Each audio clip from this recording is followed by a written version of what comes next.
नमस्कार। देशकाल प्लस में आपका स्वागत है। मैं हूं मुकेश कुमार।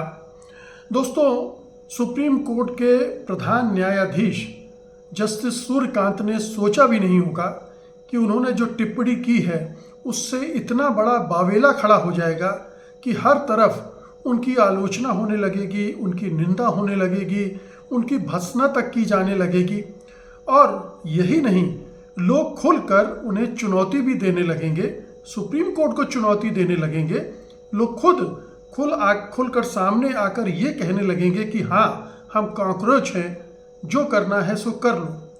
बहुत सारे ट्विटर हैंडल्स पे आप जाएंगे, सोशल मीडिया पर जाएंगे, बड़े बड़े नामी गरामी लोग उनके इस टिप्पणी की आलोचना कर रहे हैं।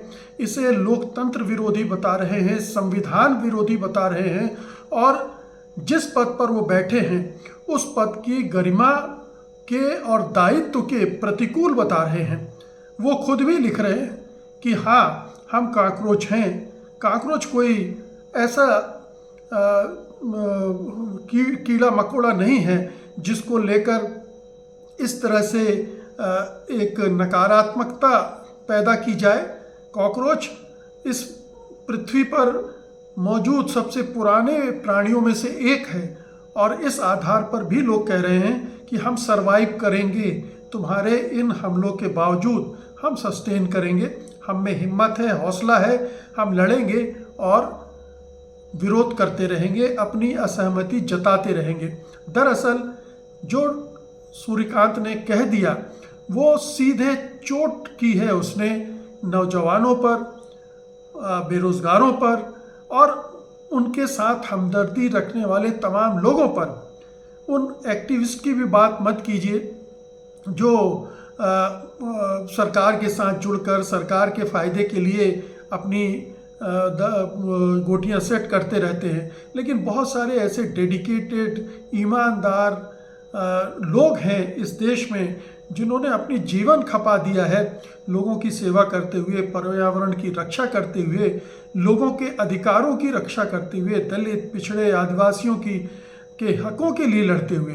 आप उनको बदनाम कर रहे हैं ये कह के कि वो सिस्टम पर हमले करते हैं। सवाल उठाना, सवाल पूछना, या जो सरकार की गलत नीतियां हैं, गलत प्रवृत्तियां हैं, उनका विरोध करना सिस्टम पर हमला करना नहीं होता है। ये सिस्टम को सुधारने की दिशा में एक कदम होता है। आलोचना होगी, हमला होगा, तब सिस्टम सुधरेगा, बेहतर काम करेगा। और अगर हमने इसको इसी रूप में स्वीकार कर लिया फिर तो इसमें सुधार की कोई गुंजाइश ही नहीं रह जाएगी। लेकिन जिस तरह से जस्टिस सूर्यकांत ने इस पूरे मामले को पेश किया है, इस मामले को गढ़ा है, वो पूरी जो भी ये बौद्धिक बिरादरी तो उसके खिलाफ है ही, लेकिन आम लोग भी समझ रहे हैं कि सुप्रीम कोर्ट की गरिमा को उनकी इस टिप्पणी ने और कितना गिरा दिया है। हम सब जानते हैं कि सुप्रीम कोर्ट पिछले 12 सालों में गिर कर कहाँ से कहाँ पहुँच गया है, और एक के बाद एक ऐसे CJI आ रहे हैं, चीफ जस्टिस ऑफ इंडिया आ रहे हैं, जो सुप्रीम कोर्ट की मर्यादा, उसकी प्रतिष्ठा की बहाली करने के बजाय वो ऐसे काम कर रहे हैं, ऐसे फैसले दे रहे हैं जो कि जनता के विरुद्ध जा रहे हैं, लोकतंत्र के विरुद्ध जा रहे हैं, संविधान के खिलाफ जा रहे हैं। तो उन फैसलों की वजह से समाज में ज़बरदस्त बेचैनी है। लोगों को लग रहा है कि सुप्रीम कोर्ट में भी अब न्याय मिलना मुश्किल हो गया है, क्योंकि वहाँ के जो अधिकांश जजेस हैं और ख़ास तौर पर CJI हैं जो बन रहे हैं, वो सत्ता के साथ तालमेल बिठाकर चल रहे हैं। अपनी जो रिटायरमेंट के बाद की पोस्टिंग है उसके लिए काम कर रहे हैं, क्योंकि ऐसे कई जजेस का रिकॉर्ड सामने आया है जिन्होंने रिटायरमेंट के बाद सरकार से पुरस्कृत हुए हैं और बड़े बड़े पदों पर बैठे हैं। रंजन गोगोई तो सीधे राज्यसभा में चले गए थे, उसके पहले अरुण मिश्रा एक कमीशन के चेयरमैन बना दिए गए थे। तो ये सिलसिला जारी है, और जब भी कोई जज इस तरह की बात करता है या ऐसा फैसला सुनाता है जो कि लोगों की निगाह में लगता है कि ये तो सरकार को बचाने की कोशिश हुई है या सरकार को लाभ पहुंचाने की कोशिश हुई है, तुरंत वो ताड़ लेते हैं और टिप्पणियां करना शुरू कर देते हैं कि अब ये राज्यसभा जाना चाहते हैं, अब ये कहीं के गवर्नर बनना चाहते हैं, किसी आयोग के चेयरमैन बनना चाहते हैं। ये सब टीका टिप्पणियाँ शुरू हो जाती हैं। लेकिन इससे भी एक बड़ी और ख़तरनाक बात जस्टिस सूर्यकांत के वक्तव्य में, बयान में, टिप्पणी में ये दिखती है कि उसकी भाषा वही है जो सत्ताधारियों की भाषा है। उसमें छिपे विचार वही हैं जो सत्ताधारियों के विचार हैं। इन दोनों में काफ़ी साम्यता दिख रही है, समानता दिख रही है। आप याद कीजिए कि किस तरह से प्रधानमंत्री मोदी ने आंदोलन जीवी कह के कोशिश की थी। जो आंदोलन करता है, लड़ाई लड़ने वाले लोग हैं, संघर्ष करने वाले लोग हैं, उनको बदनाम करने की, उनको कमतर बताने की, उनको भी एक तरह से उन्होंने ही पैरासाइट कहा था, परजीवी कहा था। तो प्रधानमंत्री की शब्दावली या सत्ता की शब्दावली अगर न्यायपालिका के में शीर्ष पर बैठे न्यायाधीशों की शब्दावली बनने लग जाए तो फिर ये समझ लेना चाहिए कि सत्ताधारियों की पहुंच कहाँ तक हो गई है, वो किस हद तक सुप्रीम कोर्ट या पूरी न्यायपालिका पर काबिज हो गए हैं और न्यायपालिका अब उनकी ज़ुबान में बात करने लगी है, उनके सोच विचार को रिफ्लेक्ट करने लगी है।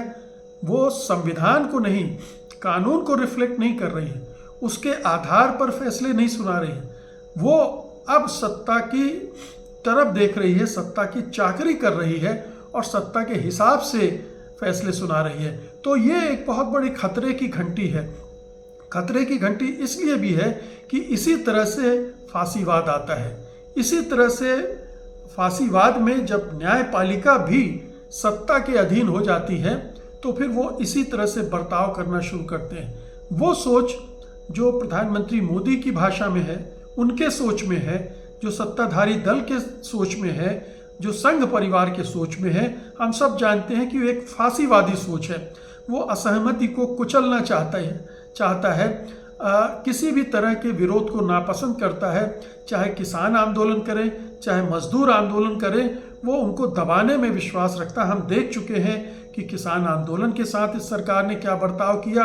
और फिर नोएडा में अभी हाल में ही जब मजदूरों ने अपनी वेतन बढ़ाने की बात की तो उस पर भी उनके साथ क्या जुल्म सितम किए जा रहे हैं। उनके साथ खड़े होने वाले कार्यकर्ताओं को जेल में डाल दिया गया है, उन पर NSA लगा दिया गया है। तो ये सब कुछ हो रहा है ये, और इसमें अब न्यायपालिका भी शामिल होती हुई दिख रही है। यानी सत्ता का जो एजेंडा है कि किसी भी तरह के विरोध को कुचलना है, ये इस एजेंडे में दिखता है। और मुझे तो इसमें यह भी दिखता है कि हमारे जो चीफ जस्टिस ऑफ इंडिया हैं, कहीं उनके अंदर भी जेन जेड का भय तो नहीं बैठ गया है, क्योंकि वो नौजवानों और बेरोजगारों को टारगेट करते हुए ये बात कर रहे हैं। और पड़ोसी देशों में नौजवानों ने ही बदलाव की कमान संभाली है। कहीं सत्ता जो जेन जेड से घबराई हुई है, वही डर अब धीरे धीरे परकोलेट कर रहा है सुप्रीम कोर्ट में, न्यायपालिका में, और वो भी इसको इसी तरह से देखकर इससे डील करना चाहती है। तो ये एक बड़ी खतरनाक बात है कि अगर सुप्रीम कोर्ट इस तरफ जा रहा है तो अब पूरी न्यायपालिका भी CJI को देखते हुए आगे बढ़ना शुरू करेगी और इस देश में फिर लोकतंत्र नहीं बचेगा, संविधान नहीं बचेगा और एक विचारधारा, एक सोच के लोग हर जगह हावी हो जाएंगे और किसी भी विरोध को, किसी भी असहमति को वो पसंद नहीं करेंगे। उसे कानून के बल पर कुचल दिया जाएगा और इसमें अदालतें उनका साथ देगी। इसलिए ये बहुत अच्छी बात है कि लोग उठकर खड़े हुए हैं, वो कह रहे हैं हाँ हम कॉकरोच हैं, जो करना हो कर लो। वो मांग कर रहे हैं कि सूर्यकांत जी आपको माफ़ी मांगना चाहिए, अपने शब्द वापस लेना चाहिए। अब देखते हैं जस्टिस सूर्यकांत क्या करते हैं, उन्हें इस विरोध से कुछ समझ आती है या नहीं आती है, या वो इसी पर अड़े रहते हैं या वो खामोश हो जाते हैं। आने वाले दिनों में समझ में आएगा कि हमारे CJI कितने परिपक्व हैं।